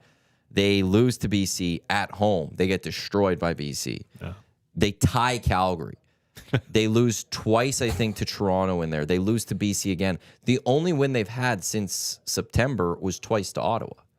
They aren't playing good football. But when you flip to the Argos, they were an up and down team all year, but they've gotten hot at the right time. Yep. And last week, Chad Kelly, 4 touchdowns Yeah. thrown, I think. He rushed for a touchdown. Like, he was on fire. And you could think that Chad Kelly's an awful human, and you're not wrong. No. But great quarterback. And last year, there's now the redemption where the Argos were supposed to beat the Owls, get to the Grey Cup. They're such a great team. Owls came in with the defense, beat them down. Chad Kelly had like one of his worst games ever. Terrible. There's that redemption now that's going to Montreal. Like, to me, it's everything that I've seen from CFL in the years with the team getting hot, the one team that's not hot. Yeah. It says it's Toronto. Yeah. This is Toronto. Yeah, that's fair. They're rolling, and Kelly's up and running now. He was at 10 games. Was a 10-game suspension, right? So he, Yeah, Something like 9, and then I think Nine. did he come back right away or he missed a game? something like and that. Then it But ended up now being he's up 10 and or running, something. right? Yes. Yeah. So now he's got games under his belt. Looked really good last week in the. Or do you East think Semi. that Montreal's good enough to now rebound from the fact that they haven't been playing good enough football because now it's meaningful? You can't do that Because when in they the CFL. but when they came out of the gates and it was like for them it was a little bit meaningful. They were dominating teams. Yeah. But you want to know the other thing that happened in there was their quarterback Fajardo gets hurt and Davis Alexander took over and they kept winning football games with Davis Alexander. And I'll say I think Davis Alexander might be better than Cody Fajardo. Yeah. And I don't know if they could actually turn it on maybe as much. And they have some injuries too. Like Tyson Philpott's out.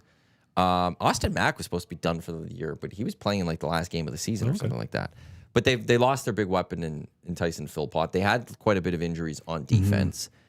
They rattled off a bunch of win earlies and gave themselves breathing room because Toronto and Ottawa and Hamilton didn't win early. And so that gave them the East. And I just think now I don't know if they have it in them to turn it on. It's fair. Like Toronto's the team that I think is right now I would have as my favorite to win the Grey Cup. Yep. Because I also think Winnipeg, Toronto, Winnipeg, Saskatchewan. No, it's Toronto. Yeah, Toronto. Then Winnipeg, Saskatchewan. Trying to remember if I said it correct. I think they beat each other up a little too much, Yeah. and Toronto comes in and gets an Do advantage. you've got a Toronto Saskatchewan, Gray? I mean, I'm rooting for that, but Or like do you this, got a this Toronto, Winnipeg Winnipeg? game, it could go either way. Both teams are peaking at the right time. They both have a good run game. They both have really good defenses. It's one of those ones where like Winnipeg beat the Riders back to back in September, but this is a different Rider team now. Yeah. Right. That was at the tail end of their not playing great, but they played well in those games.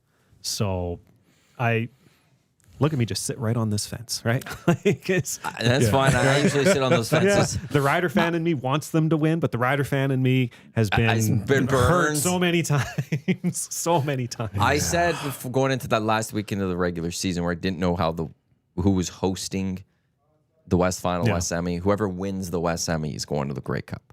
So the Riders ultimately won the West Semi. I'm going to stick with them going to the Grey Cup.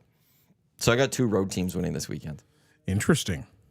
Which the Very odds also say interesting. that That doesn't bode does well. not happen. No. That does not bode well. What does that parlay say? So it's going to be a Winnipeg Toronto That's what you're thinking? based on all the discussion. I'm going to go Winnipeg Toronto. Which would be the rematch of the Grey Cup from 2 years ago. Yep. But Toronto gets Chad Kelly for the entire game and doesn't start with MBT, who got hurt in that one. Chad Kelly came in and got them that victory. That's right. Yeah. And there was blocked field goal. That was a fun Grey Cup. That was. Actually, the last few Grey Cups we've had have been really enjoyable. So More parity, right? And we're not seeing these blowouts and these, right? We've had really good.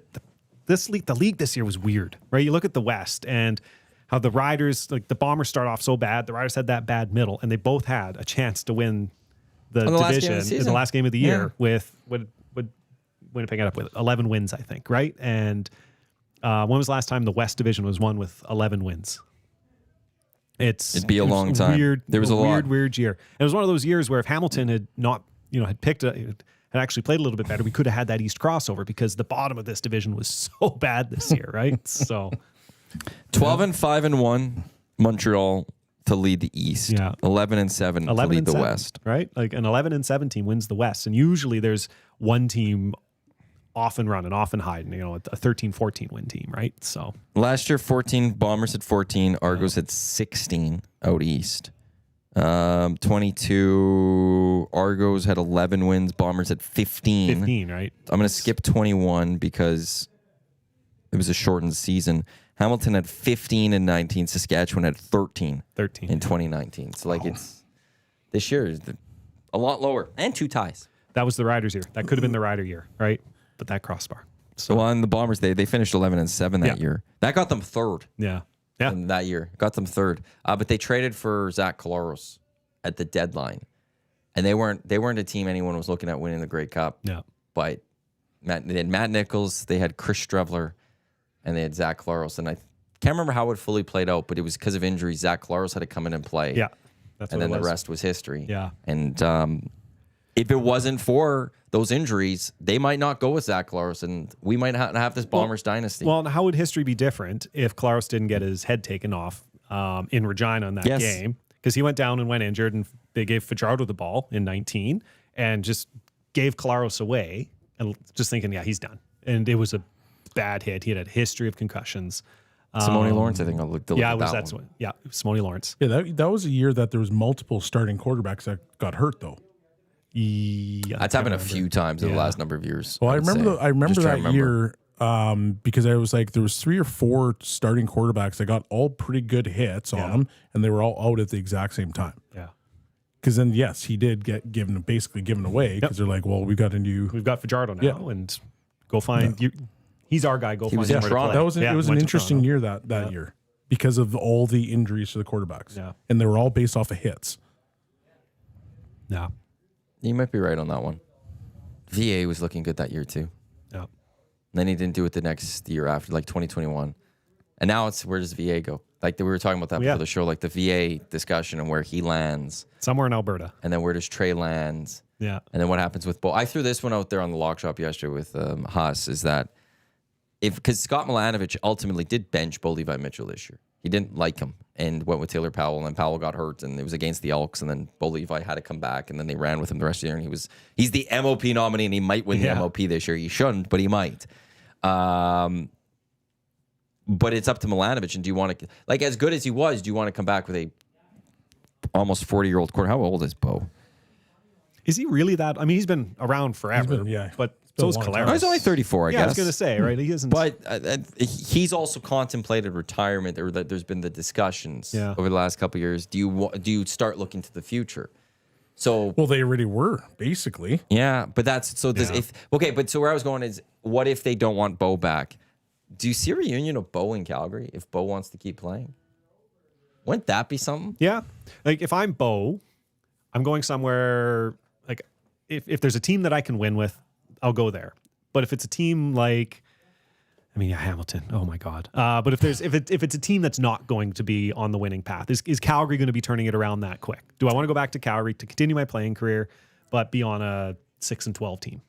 But if you can't, if you have no other starting jobs, I suppose that are available to you, Yeah. because Montreal's not going to need a starter. Nope. Ottawa's going to be fine. Toronto's fine. Winnipeg's fine. Sask, I think, is fine. Yeah, it's contract year. I don't think he has a contract. But I don't think you can move on from Trevor Harris when you go to the West But Final. he's No, you can't. 38, 39. Like he's not young. He's getting up there, but And they don't have a could he have one more year? 38. in him? 38. So he'll be 39 next year. In Saskatchewan, it's who's the next guy. And that's not Bo. Hey, Trey.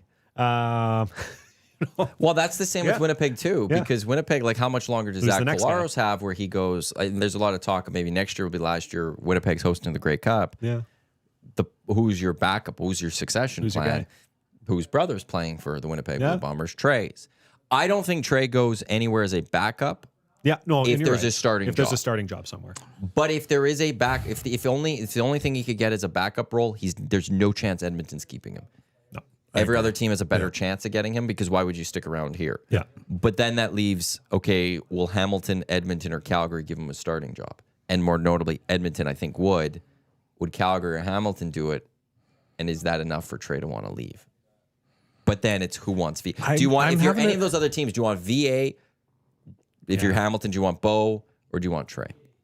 VA's the guy. Like it's, I mean, and I love Bo. He's a great quarterback, but I think VA is the, well, I don't know, because Bo had such a good year, but on a bad team.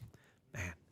To me, VA's the guy, and he ends up on one of the 2 Alberta teams. Yeah, I just don't see a world where Trey comes back here. Yeah, I have a hard time I believing think I think he feels that he's been burned a few times, and I don't think he wants to continue to go down that path. I think if you have a general manager that isn't named G-Roy Simon and a head coach that's not named Jarius Jackson, they sit down and look at Trey and go, we're not them. We want you. You're our quarterback. We are signing you to be the starting quarterback. Here's a 3-year deal worth $1.2 million or whatever that works out to over 3 years or something like that. He knows the fans love him. Like there's not a situation here where you like the fan, like he knows the fans love him. Yep. If you have a brand new GM and coach that come and say, no, you're our guy. We want you. They're gone. The history's gone. I still don't know This if I is would come your back organization. because of, despite, those are valid points, but you've been here through Jones, and now you've got these guys, and it's not like anybody said, okay, you're the guy. Nobody said that. The fans have said that. So at that point, you're saying, can I just have a fresh start somewhere else? Like, he was briefly the guy, right? And then he got hurt, and MBT came in. Yeah. And then he came back, and MBT stayed in. Yeah. And Well, he got the one game, oh, you're right. Yeah. and then he didn't play poor, and then they gave it back to MBT yeah. until the season was done. Do you think he's a 1.2 guy? I mean, like, that's Well, I was just whatever saying, like, number, right? But I don't think you can't keep Trey on he's Yeah. not staying here on a 1-year deal. yeah. You're going to have to give him multiple years. Yeah. And I think it's, okay, what would that be? So I'm just trying to guess, okay, let's say Yeah. Like, he's a heck of maybe a it's talent, 3.9, but- Yeah. Like, he's a heck of a 300,000 or talent. something. But He's got all the tools for sure. I just have a really tough time seeing him back in green and gold. Seeing with Chris Morris around, I'm more confident Yeah. that he'd stay because it is a brand new, this is a fresh start in Edmonton Yep. because it's all new. all new It's going to be right top. Yeah, I think, right top I think down. what we're going to see in the end is from top to bottom, brand new organization completely. And it's also one like, okay, if I believe Calgary's the front runner for VA. yeah. So the question is, would the Ticats want Trey? Because if not, I don't know if there's another team that would give him a starting job. Would VA really want to go to Calgary? If you get a starting job, where else are you going to go? Edmonton? But Edmonton might sit there and go, we want Trey. We don't want VA. We want Trey. That might be one way to also convince Trey to stay, is that we could go get VA. We don't want him. We want you. And between the two, I know Calgary's been on a downturn, but there's an infrastructure there in Huffnagel and Dickinson. Yes. There's Yes, a track is. record, Yeah. a winning Yeah. track record. Yeah. Yeah, it's been down, whereas here it's an unknown, That's true. right? Yeah, Like, that is it's- true. I it's- agree with you on that one. I mean, Yeah. the Stampeders have been such a good organization for an extremely long time, so it's a little bit weird to see them, in the spot that they are. But I could see that turning around very quickly too. Yeah. So it's just, yeah. The Trey one to me is just, it's so interesting because of just the optics of it. You should be the guy. You should have had your opportunity to be the number one without hesitation, without bringing another guy back or bringing another guy in. You could have got a veteran guy, not an MBT, but a veteran guy that could be, the true backup. Where if Trey goes down, you can, you're a suitable replacement. But like, you brought in someone because you didn't think he was good enough. Mm-hmm. That's the reality. And so for Trey, you sit there and you say, okay, well, for 2 years, you didn't really give me the opportunity to be the guy. And then when it should have been my turn to be the guy, you brought in someone because you didn't think I was good enough. Why would I want to stay here? And I understand that there's a new president. I understand there's new GM and there's new everything. Everything's going to be new. But it's still the same franchise. So in the player's mind, maybe it becomes a situation where like, yeah. But what if the room loves him? What if the players love him? Like, and then there's that part too where we don't know, like in the locker room. How many of the players are going to be back? And that's a good point too. I think based on what I will take from Chris Morris's comments is that he doesn't want as much of that revolving door. And I think Chris Morris does look at this team and like sees a lot of good. I think with there's this team. some legitimate pieces on this team. So I think they'd want to bring back a lot. And it's if Trey's liked by that room, they could sit there. Chris Morris could sit there and look at Trey if there's in a negotiation and go, I chose you, not them. I could have hired Giro and Jarius. I didn't. I chose you. Or we, like, I guess it would be a we with the GM. We chose you. And that confidence might immediately take that sour taste out of his mouth because it's the organization got rid of people that were anti-Trey because they want Trey. And it's okay that you are making it like, how much more clear could it be that this is now his team type thing? Then Trey's got to all these slow people burn gone. it though. He can't be rushing to be like, oh, I'm going to sign with you guys. Okay, if you think it's my team, we're going to have this conversation. But if you think it's my team, I'm going to wait to see what you do in the offseason to see what kind of pieces you bring in, and then maybe where it is. Because this is a burned quarterback right now. I don't think This is a Trey, sour taste in your mouth quarterback. I don't think Trey doesn't have the ability, I think, to dictate though that much because VA is out there. There's other options. Like, not only him, but again, I don't know if he leaves, but Harris is going to be a free agent. Bo Levi's a free agent. There's other quarterbacks out there, right? Other teams could come and say, but none of them are young. no.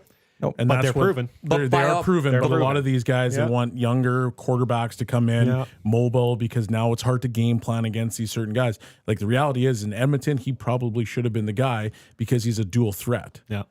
By accounts, though, there's not a lot of other. Well, this is according to phonology of TSN. Not a lot of teams would give Trey a starting job. There's not. They don't that think he's belief ready? a lot across the league. He's not done it yet.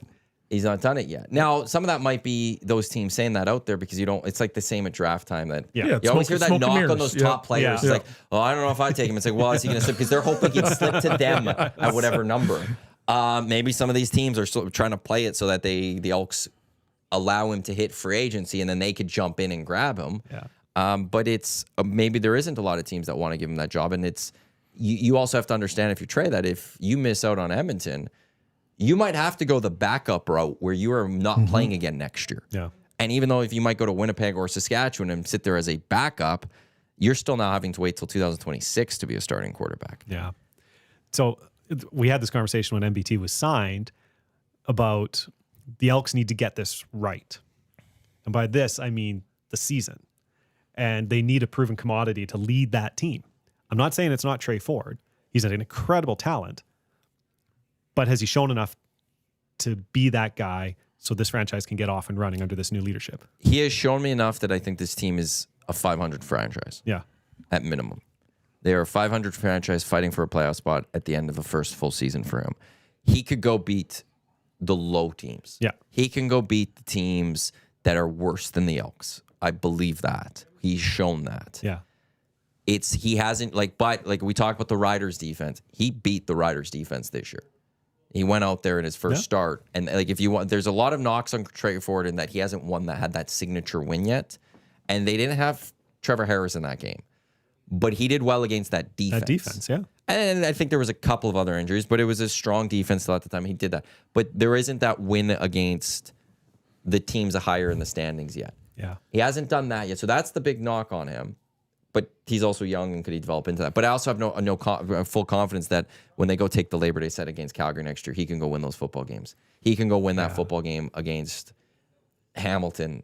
I will throw Ottawa in there into this mix that he could go beat an Ottawa, and right there is just a few extra wins. When they started the season, the Elks, did they have aspirations to make the playoffs? Yes. That was Chris Jones's thing. Yeah, it that was was win. his- It that's why was they win brought this. in That's MBT. why they Okay, so brought that's why MBT. they We brought want to MBT win in. this season. We're Yeah. going to win this season. Yeah. And they Okay, started and off then 0-7. as soon as they went into that little tailspin, you're MBT, sorry, buddy, you're out.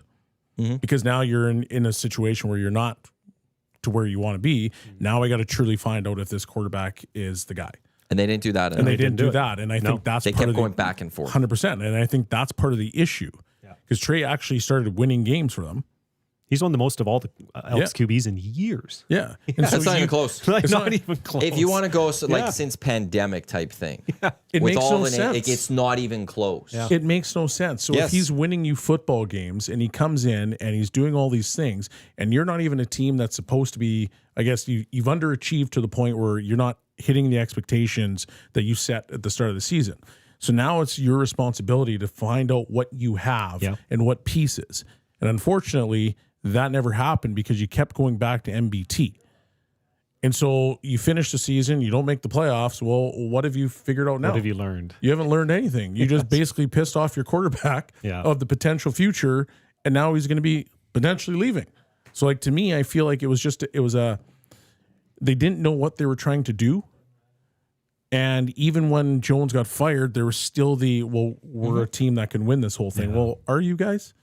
Because you haven't proven that. So now maybe you should just give Trey the reins and say, let's go. And what's the worst that could happen? If he wins the games, then great, he's ready. And if he doesn't, well, now you're in the exact same boat. Now you know. I hope he stays because he's exciting. The fan base loves him. He's someone you can market around. And this franchise needs that. This franchise really needs that. And I want to see what he has. And he's an exciting football player as he's on the field. So I hope he stays. But we'll see with the path that new leadership takes. Do they want a solid guy that they know, a known commodity? Chris Morris was not asked about Trey Ford, nor should he be, because he was the president of the team. But there will be a new GM in place by November 24th. I guarantee you a question will be asked about Trey Ford. Yeah. And that answer will be, it won't obviously be very, very telling, but If that person sits there and says, no, I want to try to get something done with Trey, or says very positive things about Trey, I think something gets done. Yeah. Or do you go down to the U.S. and try to find another guy and pluck another guy? I don't think the Elks have time to do that. To me, it's Trey or VA. Yeah. It's got to be one of those two. You got to get one of those two. You got to get somebody in that the fans know is going to be the quarterback for at least another 2-3 years. Now, Trey isn't fully proven on that.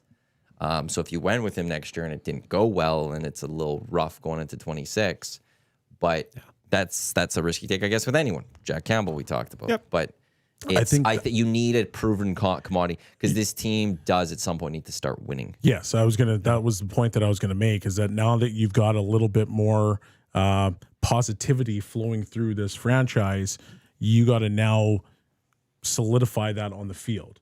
You got to come into next season, you got to start winning games, in particular at home. So now you can start to get more people into the stands, right? Yeah. Capitalize on that energy that's going on right now throughout the city.